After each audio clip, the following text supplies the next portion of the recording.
Welcome to Y.MGMT MBA. So in our previous class we have completed solvency ratio. पिछली class में मैंने आपको solvency ratio पूरा complete कराया था और आज की क्लास में मैं आपको प्रॉफिटेबिलिटी रेशियो पढ़ाऊंगी. अगर मैं बेसिक लैंग्वेज में आपको ये बताऊं कि प्रॉफिटेबिलिटी रेशियो होता क्या है, तो बेसिकली ये रेशियो हमें हेल्प करता है डिटरमाइन करने में. क्या डिटरमाइन करने में? हमारी कंपनी की प्रॉफिटेबिलिटी को. ठीक है, हमारी कंपनी में कितनी प्रॉफिट हुई है. ठीक, इससे क्या होता है कि अगर किसी भी कंपनी में की अगर प्रॉफिटेबिलिटी रेशियो अगर अच्छी है, तो इसका मतलब वो मार्केट में जो कॉम्पिटिशन है उसमें अच्छे से वो कॉम्पीट कर पाएगा. अगर प्रॉफिटेबिलिटी रेशियो अच्छी नहीं है, तो इसका उल्टा हो जाएगा, मतलब मार्केट में वो अच्छे से कॉम्पीट नहीं कर पाएगा. तो यहाँ हम लोग आज स्टार्ट करेंगे वो कि व्हाट इज़ प्रॉफिटेबिलिटी रेशियो, और इस रेशियो के अंदर जितने भी आते हैं, जितने भी इसके अंदर आते हैं, जैसे ग्रॉस प्रॉफिट रेशियो होता है, नेट प्रॉफिट होता है, तो ये सब चीज़ें हम लोग आज पढ़ेंगे. So let's start. It helps to measure profitability of a company. Profitability of a company signals the competitiveness of the management. Higher ratio are often more favorable than lower ratio, indicating success at converting revenue to profit. देखिए, जैसा कि मैंने आपको ये बताया कि इस ratio से हमें क्या पता चलता है, हम किसी भी कंपनी की प्रॉफिटेबिलिटी को हम पता कर सकते हैं. ठीक है, किसी भी कंपनी की जो प्रॉफिटेबिलिटी होती है, उससे ये हमें पता चलता है कि वो कंपनी मार्केट में कॉम्पीट कर पाएगी कि नहीं, मार्केट की कॉम्पिटिशन को वो फेस कर सकती है कि नहीं कर सकती है. क्यों, कोई भी कंपनी जिसकी फाइनेंशियल पोजीशन अच्छी रहेगी और उसकी अच्छी खासी प्रॉफिट भी हो रही है, मतलब कि जो भी उसकी कॉम्पिटिशन वाले मार्केट है, जो उसका कॉम्पिटिशन का सेगमेंट है, उसमें वो अच्छा प्रॉफिट अगर वो अर्न कर रहा है, तभी वो मार्केट में कंपनी टिकेगी. इसीलिए यहाँ पे कहा गया है कि अगर प्रॉफिटेबिलिटी रेशियो जितनी हायर रहेगी, सिचुएशन उसके लिए, उस कंपनी के लिए उतना ही फेवरेबल रहेगा. ठीक है, और इसी से हमें ये पता चलता है कि कितनी कि कंपनी को कितनी सक्सेस मिल रही है, वो अपने रेवेन्यू में से कितना प्रॉफिट वो जनरेट कर पा रहा है. तो इससे क्या होगा कि हमें पता चलेगा कि जब हायर रेशियो रहेगा, तो हमारी कंपनी की जो सिचुएशन रहेगी वो फेवरेबल रहेगी, जिससे हमें ये पता चल पाएगा कि हाँ, हमारी कंपनी की रेवेन्यू कितनी है और उस रेवेन्यू में से हमारी कंपनी को प्रॉफिट कितना हो रहा है. ठीक है, these ratio are use to assess a company's current performance compare to its past performance. ये रेशियो से हम लोग क्या करते हैं, ये हेल्प करता है कि हम लोग करंट परफॉर्मेंस को मेजर कर सकते हैं as compare to past performance. मतलब पास्ट में हमारी कितनी परफॉर्मेंस थी, कितना क्या हमारा प्रॉफिटेबल रेशियो था, और अभी क्या है, उससे हम लोग कंपेयर कर सकते हैं. The performance of other company in the industry और द इंडस्ट्री एवरेज में क्या कहा गया है? देखिए, हम अपनी कंपनी के पास्ट परफॉर्मेंस से प्रेजेंट परफॉर्मेंस को तो कंपेयर कर ही सकते हैं, एज वेल एज अगर हम चाहें तो हमारी इंडस्ट्री में जो और भी फर्म्स हैं, हम उनसे भी अपनी प्रॉफिट को कंपेयर कर सकते हैं. हमारी प्रॉफिटेबिलिटी रेशियो क्या है और उनकी रेशियो क्या है प्रॉफिटेबिलिटी, इसको हम लोग कंपेयर करके अपने डिसीजंस ले सकते हैं कि हमारी जो कंपनी है वो प्रॉफिट में चल रही है कि लॉस में चल रही है. ठीक, अगर हम लोग आगे देखिए, तो यहाँ पे मैंने प्रॉफिटेबिलिटी रेशियो को क्लासीफाई किया है 5 रेशियो में. पहला क्या है, फर्स्ट है हमारा ग्रॉस प्रॉफिट रेशियो, जिसको हम लोग ग्रॉस मार्जिन रेशियो भी बोलते हैं. सेकंड है हमारा नेट प्रॉफिट रेशियो, जिसको हम नेट प्रॉफिट मार्जिन रेशियो भी बोलते हैं. थर्ड है हमारा operating ratio, and fourth is return on capital employed, and fifth is return on equity. तो हम लोग स्टार्ट करते हैं कि फर्स्ट हमारा रेशियो क्या है. फर्स्ट हमारा रेशियो ग्रॉस प्रॉफिट रेशियो, और हम लोग उसको ग्रॉस मार्जिन रेशियो भी कह सकते हैं. तो जो ग्रॉस प्रॉफिट रेशियो और ग्रॉस मार्जिन रेशियो होता है, ये सिंपली क्या शो करता है, ये रिलेशनशिप शो करता है. मतलब इसमें हम लोग क्या करते हैं, ये कंपेयर करता है हमारे ग्रॉस प्रॉफिट को नेट सेल्स से कंपेयर करते हैं. ये रिलेशनशिप शो करता है किसके बीच में, जो ग्रॉस प्रॉफिट निकल कर आती है और जो नेट सेल्स निकल कर आता है. ठीक है, जैसे मैं आपको आगे दिखा दूँ कि ग्रॉस प्रॉफिट कैलकुलेट कैसे होता है. तो यहाँ पे सेल्स माइनस COGS जो होता है, ये हमारा क्या होता है, ग्रॉस प्रॉफिट होता है. ठीक, और लास्ट वाला हमारा नेट इनकम हुआ. Net sales and net income हम लोग एक ही कह सकते हैं. क्यों? क्योंकि सेल करने के बाद जो हमें इनकम होती है, ये उतनी ही होती है जितना हमने सेल किया.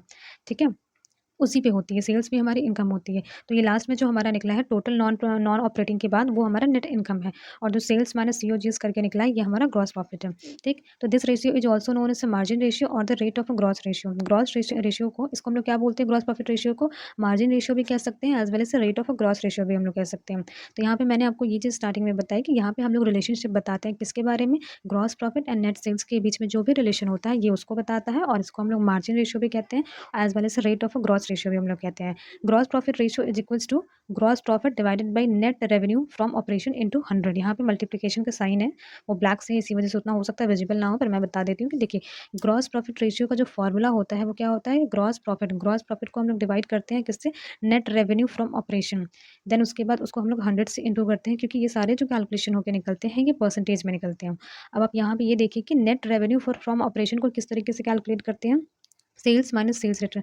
जो हमारा नेट सेल्स होता है ना, net revenue from operation, operation से जो हमें रेवेन्यू मिल रहा है, मतलब कि जो हम लोग सेल्स कर रहे हैं, नेट सेल्स जो हमारा है, वो हमारा सेल्स निकलता है, सेल्स माइनस सेल्स रिटर्न. मतलब जो चीज़ें हमने सेल्स की और जो चीज़ हमें सेल्स करने के बाद हमारे पास रिटर्न आ गई, इनका जो डिफरेंस होता है वो हमारा नेट सेल्स का होता है. देन हम थर्ड यहाँ पे देखेंगे, तो यहाँ पे मैंने ग्रॉस प्रॉफिट का भी कैलकुलेशन आपको बताया है. ग्रॉस प्रॉफिट कैसे कैलकुलेट होता है, sales minus cost of good sale. तो यहाँ पे ग्रॉस प्रॉफिट का क्या फॉर्मूला है, sales minus cost of sales. तो लेट्स मूव फॉरवर्ड। यहाँ पे मैंने एक आपको फॉर्मेट बना के दिया है जहाँ पे मैं आपको ये बताना चाहती हूँ कि यहाँ पे ग्रॉस प्रॉफिट का देखिए कैलकुलेशन किस तरह से हुआ, sales minus cost of goods sold. ठीक है, और नेट इनकम का आप चेक कर सकते हैं। देखिए यहाँ पे कैलकुलेशन कैसे किया गया, ये पूरा जो है कि इनकम स्टेटमेंट का फॉर्मेट है। ठीक, ये रेशियो हमें ये इंडिकेट करती है कि ऑन एन एवरेज हमने कितना मार्जिन अपनी कंपनी में रखा है और उस पे मार्जिन रख कर हम कितने पे सेल कर रहे हैं, मतलब कितना मार्जिन हम लोग अपनी कंपनी में रख कर सेल कर रहे हैं अपने प्रोडक्ट्स को। ठीक है, तो ये रेशियो हमें ये बताता है कि हम अपनी कंपनी में कितना मार्जिन रख के अपने प्रोडक्ट को सेल कर रहे हैं। अगर ये रेशियो हाई होता है, इसका मतलब ये कि हमारी जो मैन्युफैक्चरिंग की जो एक्सपेंसेस आ रही है, गुड्स को जो हम लोग मैन्युफैक्चर कर रहे हैं उसकी जो एक्सपेंस आ रही है वो कम है। इसका मतलब ये कि अगर ये रेशियो हाई है तो हमारी मैन्युफैक्चरिंग लो कॉस्ट में हो रही है। इसका मतलब ये कि कंपनी हमारी बेटर पोजीशन में है। ठीक, नाउ हमारा सेकंड है नेट प्रॉफिट रेशियो, और इसको हम लोग कह सकते हैं नेट प्रॉफिट मार्जिन रेशियो। तो नेट प्रॉफिट रेशियो होता क्या है, ये इंडिकेट करता है relationship between net profit and net sales. Net profit जो हमारा निकल कर आता है और नेट सेल्स हमारे इनकम स्टेटमेंट में जो निकल कर आते हैं, ये दोनों हमें इनकम स्टेटमेंट में मिल जाएंगे।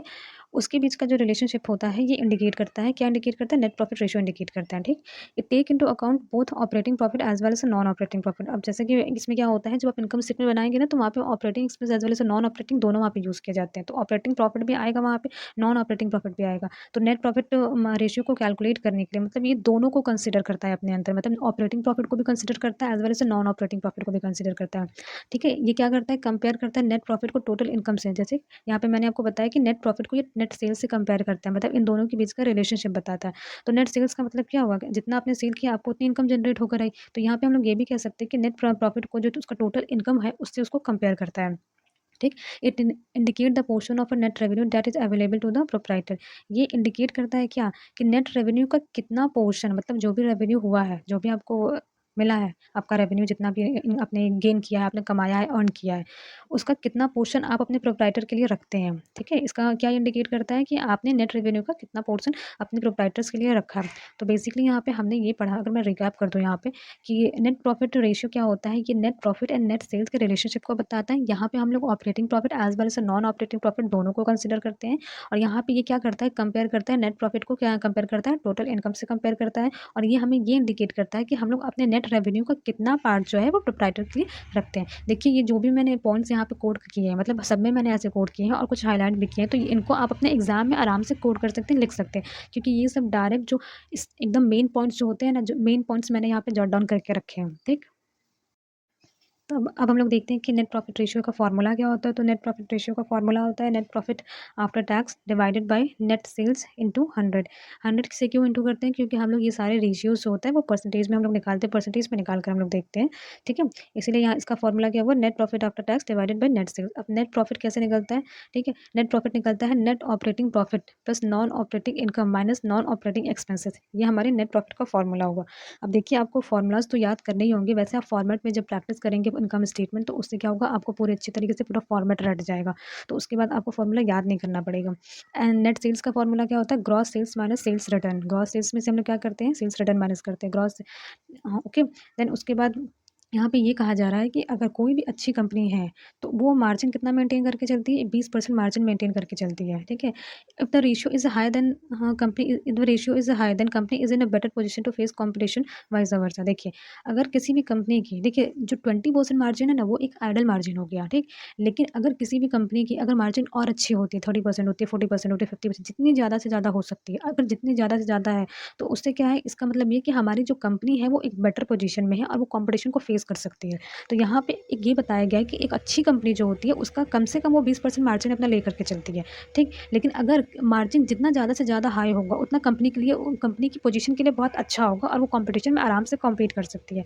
तो यहाँ मैं अगर आपको रिकैप करा दूँ तो बेसिकली हमारा पहला पॉइंट हमने क्या पढ़ा, मैंने ये बताया कि नेट प्रॉफिट रेशियो में बेसिकली हमें ये पता इंडिकेट करता है कि हमारा जो नेट रेवेन्यू है, नेट रेवेन्यू के कितना पार्ट हम लोग अपने प्रोप्राइटर्स के लिए लेकर रखे हैं। ठीक है, ये बेसिकली रिलेशनशिप शो करता है between net profit and net sales के बीच में रिलेशनशिप शो करता है। ये operating profit as well as non operating profit दोनों को इंक्लूड करता है। ऑल्सो नेट प्रॉफिट को टोटल इनकम के साथ, मतलब कि सेल्स के साथ, टोटल सेल्स जो आ रहा है, जो टोटल सेल्स ही नेट सेल्स आपका है, उससे आपको कंपेयर करके नेट प्रॉफिट को शो कर रहा है, मतलब कि दोनों को कंपेयर कर रहा है, नेट प्रॉफिट को कंपेयर कर रहा है किससे, नेट सेल्स के साथ, अपना पूरा अच्छे से कंपेयर कर रहा है। देन उसके बाद मैंने आपको यहाँ पे फार्मूला बता दिया है। फार्मूले के अंदर जो भी कैलकुलेशन है वो मैंने आपको बता दिया कि क्या फार्मूला आप यूज़ करके कैलकुलेट करेंगे। यहाँ पे जो एक आइडियल मार्जिन होता है वो 20% मार्जिन होता है, जो अगर कोई भी अच्छी कंपनी कम से कम 20% मार्जिन अपना बनाकर चलती ही है। बट ये कहा जाता है कि कंपनी की ये मार्जिन जितनी ज़्यादा से ज़्यादा हो, कंपनी की पोजीशन के लिए, कंपनी की बेटरमेंट के लिए उतना ज़्यादा से ज़्यादा अच्छा होता है। एज़ वेल एज़ वो कॉम्पिटिशन में बहुत ईज़िली कॉम्पीट कर सकते हैं। और अगर रेशियो क्या होता है, कम होता है, तो वो कंपनी के बेटरमेंट के लिए अच्छा नहीं होता है। कंपनी कंपटीशन में ज़रूरी नहीं कि उतने अच्छे से कॉम्पीट कर पाएँ, ओके। तो हम लोग यहाँ पे थर्ड देखते हैं। थर्ड क्या है हमारा? Operating ratio. Operating ratio basically ये रिलेशनशिप शो करता है किन लोगों के बीच में? सीओजीएस। सीओजीएस क्या है? Cost of goods sold. कितने का आपने गुड्स सोल्ड किया।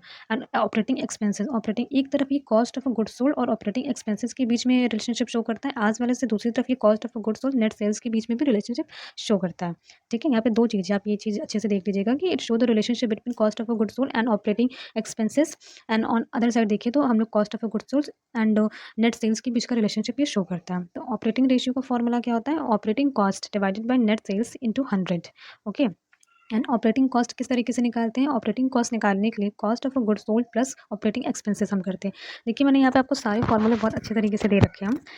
ऑपरेटिंग कॉस्ट निकालने का फॉर्मूला है cost of goods sold plus operating expenses, और ऑपरेटिंग रेशियो को निकालने का फॉर्मूला है operating cost divided by net sales into 100।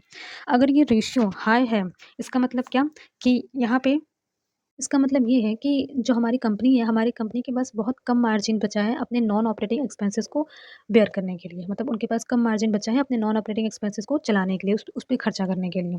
ठीक है? अब हम लोग सेकंड देखते हैं, फोर्थ हम लोग देखते हैं। फोर्थ हमारा है क्या? Return on capital employed. Capital employed क्या हुआ? कैपिटल का मतलब हुआ कि जो भी पैसा, जो भी आप जो मनी है, जो भी इन्वेस्ट कर रहे हो आप अपनी कंपनी को चलाने के लिए, अब वो चाहे आप डेट से ले रहे हो या फिर आप इक्विटी से ले रहे हो, ठीक है? तो उससे आपको कितना रिटर्न मिल रहा है? मतलब कि आपके शेयर होल्डर्स अगर इक्विटी खरीद कर वो पैसे कुछ इन्वेस्ट कर रहे हैं आपकी कंपनी में, फंड्स कुछ लगा रहे हैं, तो उससे आपको कितना रिटर्न मिल रहा है? एज़ वेल एज़ आप जो भी डेट उठा रहे हो मार्केट से, जो भी आप कर्ज ले रहे हो, ठीक है? तो उस पे आप कितना रिटर्न अर्न कर पा रहे हो। तो return on capital employed basically ये बताता है, this ratio indicate that how much return earn by company by investing capital. Capital को इन्वेस्ट करके कोई भी कंपनी कितना रिटर्न गेन कर पा रही है, कितना रिटर्न अर्न कर पा रही है, ठीक है? तो इसका फॉर्मूला होता है कि ROCE is equals to profit before interest and taxes divided by capital employed. Capital employed क्या हुआ? जो कैपिटल आपने शेयर होल्डर से लेकर लगाए हैं और जो कैपिटल आपने डेट रेज करके लगाए हैं, मार्केट से डेट रेज करके, इन दोनों का मिक्सचर होता है क्या? कैपिटल एम्प्लॉयड, और इसको इंटू करते हैं हम लोग 100 से। ठीक है? Capital employed indicate that how much capital invested in company, that is a capital raised from equity and capital raised from debt। देखिए जैसा कि मैंने बताया कि कैपिटल एम्प्लॉयड में दोनों आ जाते हैं, इक्विटी आ जाती है एज वेल एज डेट, दोनों आ जाता है। इक्विटी से जो आपने कैपिटल, अपनी इक्विटी को लूज करके जो आपने कैपिटल अर्न किया है, जो फंड आपने अर्न किया है मतलब शेयर होल्डर के थ्रू, और जो आपने कर्ज लिया है, ठीक, डेट लिया है, डेट, उसके थ्रू जो आपने कैपिटल लगाया है अपनी कंपनी में, ये दोनों को मिक्सचर जो होता है वो होता है कैपिटल एम्प्लॉयड जो आपने किया है। ठीक। If this ratio is high it means that a company use their capital with high efficiency. अगर मान लीजिए ये रेशियो अगर अच्छा खासा है, मतलब कि जो रेशियो निकल कर आ रहा है profit before interest and taxes and divided by capital employed, देखिए अगर आप इसको 100 से अगर इंटू नहीं करते हैं ना, तो इसका प्रॉपर हम लोग रेशियो निकाल सकते हैं, जैसे 1:2, 2:4 ऐसे हम लोग रेशियो निकाल सकते हैं। 100 से इंटू करने का मेन पर्पस होता है कि क्योंकि इसको परसेंटेज में कैलकुलेट किया जाता है। आप अपने एग्जाम में भी जब इसको कैलकुलेट करेंगे ना, तो इसको परसेंटेज में आपको करना पड़ेगा। ठीक है? तो यहाँ पे वही कहा गया है कि अगर इसका रेशियो अच्छा रहेगा, ठीक है, मतलब हाई है इसका रेशियो, इसका मतलब ये कि जो भी कैपिटल आपने लगाया है अपनी अपनी कंपनी में, वो बहुत इफिशिएंटली आप उसको यूज़ कर रहे हैं। और अगर इसका रेशियो अच्छा नहीं रहेगा, मतलब लो रहेगा, इसका मतलब कि जो कैपिटल आपने अपनी कंपनी में लगा रखा है वो सही जगह पे प्रॉपर्ली यूज़ नहीं हो पा रहा है इफिशिएंटली। अब हमारा फिफ्थ पॉइंट जो है वो रिटर्न ऑन इक्विटी। अब जैसे कि रिटर्न ऑन कैपिटल एम्प्लॉयड में हमने क्या पढ़ा था कि हमारा जो इक्विटी है और डेट है, दोनों से मिलने वाले जो हमारे पैसे हैं उनको हम लगा रहे हैं अपनी कंपनी में। बट रिटर्न ऑफ इक्विटी में हम लोग क्या पढ़ेंगे? रिटर्न ऑफ इक्विटी में हम लोग ये पढ़ेंगे कि शेयर होल्डर्स के थ्रू जो हमें फंड मिल रहा है अपनी कंपनी में लगाने के लिए, उसका क्या होता है? उसका रेशियो ज़्यादा रहेगा तो क्या होगा, उसका रेशियो कम रहेगा तो क्या होगा? तो यहाँ पे यही फ़र्क है दोनों में। वहाँ पे कैपिटल एम्प्लॉयड में इक्विटी प्लस डेट दोनों आता है और रिटर्न ऑन इक्विटी में बस इक्विटी आता है। तो बेसिकली यहाँ पे अगर मैं सिंपल लैंग्वेज में आपको समझाऊँ तो ये होता है कि जो भी शेयर होल्डर से हमने फंड रेज़ किए हैं, उन फंड को अपनी कंपनी में इन्वेस्ट करके हम कितना अर्न कर पा रहे हैं, ठीक है? कितना हमें उसका प्रॉफ़िट मिल पा रहा है, हम उसको एफिशिएंटली यूज़ कर पा रहे हैं कि नहीं कर पा रहे हैं, ठीक? और एफिशिएंटली यूज़ करेंगे तो हम अपने जो हमारे शेयर होल्डर होंगे उनको हम बेटर रिटर्न भी दे पाएँगे। तो आइए देखते हैं, this ratio indicate that how much return company earn by using the fund which is raised bye share holder. देखिए शेयर होल्डर के द्वारा जो भी फंड रेज किया गया है, कितना उस पे हमारी कंपनी रिटर्न अर्न कर पा रही है, ठीक, ये होता है। रिटर्न और इक्विटी का फॉर्मूला क्या होता है? Net profit after interest and tax divided by equity share holder. Into 100। ये हमारा होता है आरओई का फॉर्मूला। वही अगर आप देखें तो इक्विटी शेयर होल्डर के अंदर क्या क्या चीज़ इंक्लूड की जाती है। तो इक्विटी शेयर होल्डर जब आप कैलकुलेट करेंगे तो यहाँ पे शेयर होल्डर से जो आपको फंड मिल रहे हैं वो आप ऐड करेंगे। उसमें आप क्या ऐड करेंगे, सारे रिजर्व्स ऐड करेंगे प्लस अनडिस्ट्रीब्यूटेड प्रॉफिट जो होंगे वो सारे ऐड करेंगे। तो share holder fund plus reserve plus undistributed profit, ये क्या होता है हमारा इक्विटी शेयर होल्डर, इसको हम लोग बोलेंगे। ठीक, इससे हम लोग इक्विटी शेयर होल्डर कैलकुलेट करते हैं कि इक्विटी हमारी शेयर होल्डर के पास इक्विटी का कितना पार्ट है, क्या उनके पास है। If this ratio is high, अगर ये रेशियो हाई है मतलब कि जो हमारा इक्विटी रिटर्न ऑन इक्विटी है, अगर इसका रेशियो अच्छा खासा आ रहा है, अच्छा खासा मतलब बेटर आ रहा है, हाई आ रहा है, तो इसका मतलब ये कि जो कैपिटल आपने इक्विटी मिलने के बाद, इक्विटी अपने लूज़ करने के बाद जो शेयर होल्डर्स ने आपके फंड दिए हैं, जो कैपिटल आपने लगाया है उसमें उनके फंड का, उससे आपको रिटर्न बहुत अच्छे मिल रहे हैं। और आपने अपने लगाए हुए मतलब इन्वेस्ट किए हुए कैपिटल का बहुत एफिशिएंटली यूज़ भी आपने किया है। मतलब बेसिकली अगर मैं आपको इसको रिकैप करूँ तो रिटर्न ऑन इक्विटी वो रिटर्न होता है जो आप इक्विटी को लूज़ करके, मतलब जैसे कि कोई भी इक्विटी शेयर होल्डर होते हैं तो वो क्या करते हैं, वो आपकी कंपनी में कुछ ना कुछ स्टेक लेते हैं अपना 2% 3% जिस हिसाब से अपना इक्विटी लूज़ करना चाहे, और उसके बदले वो इन्वेस्ट करते हैं, ठीक, आपकी कंपनी में। तो आपके शेयर होल्डर्स के द्वारा जो भी फंड आपकी कंपनी में इन्वेस्ट किया गया है उससे आपको कितना रिटर्न मिलता है, आपको बेटर रिटर्न मिलेगा तो आप अपने शेयर होल्डर को प्रॉफिट भी अच्छा दे पाएंगे। और इसका मतलब ये भी है कि अगर रिटर्न बेटर है, रिटर्न हायर है, तो मतलब आपने कैपिटल जो लगाया है वह वो क्या हुआ, बहुत इफिशिएंटली आपने यूज़ किया है, बहुत प्रॉपर तरीके से आपने लगाया है। ठीक, तो यहाँ पे मैंने आपको प्रॉफिटेबिलिटी रेशियो कंप्लीट करा दिया है। आगे में जो भी रेशियोज़ जो बचे हैं जैसे लिक्विडिटी रेशियोज़ वगैरह, तो वो भी मैं वीडियोस लेकर आऊँगी। ठीक, देखिए ये पीपीटी जो है वो पूरी मैं खुद बनाती हूँ। मैं आपसे ये कह रही हूँ कि ये सारी पीपीटी मेरी बनाई हुई है, सारा कंटेंट मेरा है, तो इसको प्लीज़ ज़्यादा से ज़्यादा सपोर्ट करिए and thank you for giving your precious time and please like, share and subscribe. Thank you. एक बात मुझे ये बतानी थी कि ये जो भी पीपीटी मैंने बनाई है, ये पूरी पीपीटी मैंने टू द पॉइंट बनाई है, इसलिए क्योंकि इस पीपीटी में डाले हुए जो मेरे कंटेंट है वो आप अपने एग्ज़ाम में ईज़िली यूज़ कर सकते हैं, क्योंकि अगर एग्ज़ाम में आप टू द पॉइंट अगर लिखते हैं तभी उस पे मार्क्स मिलते हैं। अगर आप पैराग्राफ में लिख के चले आते हैं तो उस पे कोई मार्क्स नहीं मिलते हैं। Okay, thank you.